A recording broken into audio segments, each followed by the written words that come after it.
Good morning. Welcome to Ridhima kitchen. எல்லாருக்கும் திருவாதிரையோட நல்வாழ்த்துக்கள். வாங்க, இன்றைக்கி நம்ம வீட்டில் ஒரு குவ்வை பாயசம் வைக்கிறத பார்க்கலாம். இதுதான் குவ்வை கிழங்கு. இங்கே கேரளாவில் கண்டிப்பாக இந்த டைம் கிடைக்கும். திருவாதிரைக்கு மேக்சிமம் நிறையா பேர்த்தோட வீட்டில் வைப்பாங்க இந்த குவ்வை பாயசம்.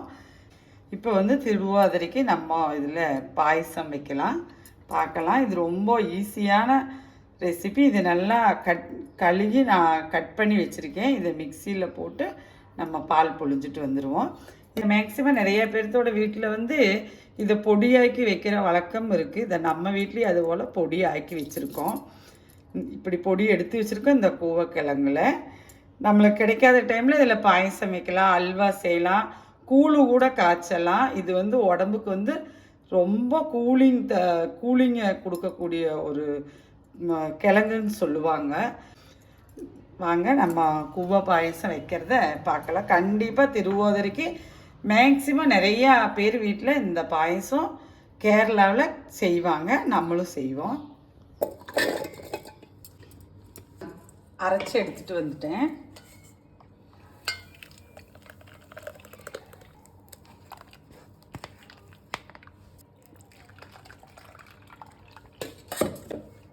நம்ம நல்லா அரைச்சி எடுக்கணும்.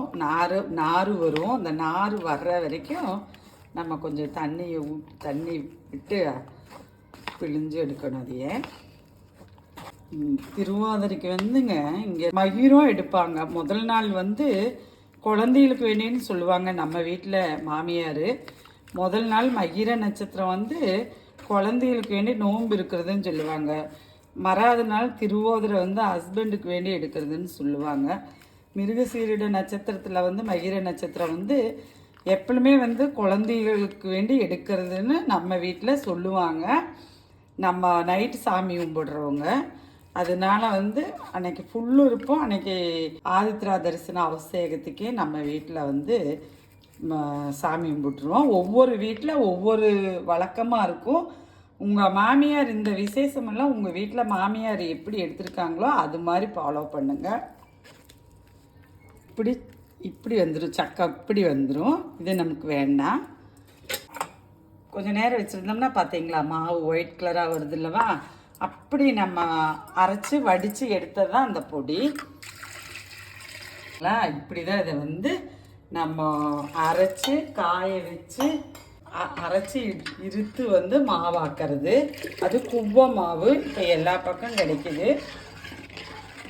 சீக்கிரமாக நம்ம அரைச்சி புழிஞ்சு எடுத்துட்டோம்னா இந்த குவ்வை பாயசம் சீக்கிரமாக ரெடி ஆகிடும். இது அடி பிடிச்சிருங்க. அதனால் நம்ம கிண்டி விட்டுட்டே இருக்கணும். இதை ரெடி ஆகிட்டே வருது. இந்த டைம் நான் சர்க்கரை போட்டுக்கிறேன். நீங்கள் உங்களுக்கு இனிப்பு எது யூஸ் பண்ணுவீங்களோ, உங்களுக்கு எது பிடிக்குமோ அதை போட்டுக்குங்க. நான் நாட்டு சர்க்கரை தான் போடுறேன்.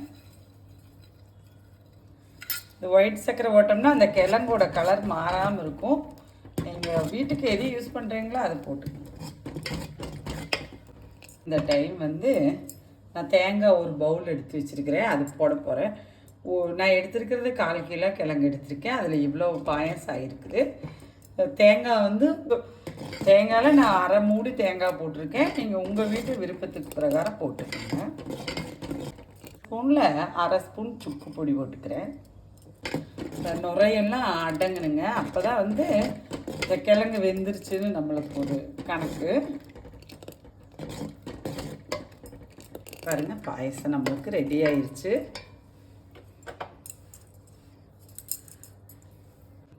இது நம்ம திருவாதிரை விரதத்துக்கு நம்ம வீட்டில் செய்வோங்க. இந்த பாயசம் குடிக்கலாங்க. கம்பல்சரி நம்ம வீட்லையெல்லாம் வைப்போம். இது எங்கள் மாமியார் ரெசிபி. அவங்ககிட்ட கற்றுக்கிட்ட விஷயம். வாங்க, நம்ம வீட்லேயும் சாமி கும்பிட்டு குடிக்கலாம். நன்றி, வணக்கம்.